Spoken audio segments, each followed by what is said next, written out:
এই কাদামাটির খেলা খেলতে খেলতে আমরা যেন কোথায় হারিয়ে যাচ্ছি। এক একটি করতে আজ বাগান ভর্তি হয়ে গেছে, আমরা যেন কোথায় হারিয়ে যাচ্ছি গাছের মেলাতে। নমস্কার বন্ধুরা, আমি প্রশান্ত। আপনারা দেখছেন গীতাঞ্জলি ছাদের বাগান। এই গীতাঞ্জলি ছাদের বাগানে আপনাদের সবাইকে সুস্বাগতম। আমি আশা করি আপনারা সবাই ভালো আছেন, সুস্থ আছেন, বাগানের গাছগুলিকে ভালো রেখেছেন। হ্যাঁ বন্ধুরা, দেখুন, একদম ঠিকই দেখছেন, এ হলো কাদামাটির খেলা। এই কাদামাটির খেলা খেলতে খেলতে অবশেষে দেখতে পাবেন পদ্ম ফুলের মেলা। হ্যাঁ বন্ধুরা, গাছগুলি অনেক দিন হয়ে গেছে। আজ আমি রিপোর্ট করে নিচ্ছি।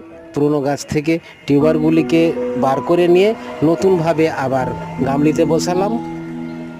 এইভাবে কিছুদিন যাওয়ার পরে নতুন গাছ আসবে। নতুন গাছ আসার পরে নতুনভাবে ফুল ফুটবে, আবার নতুনভাবে সাজিয়ে উঠবে আমার এই ফুলের মেলা। নমস্কার, ধন্যবাদ।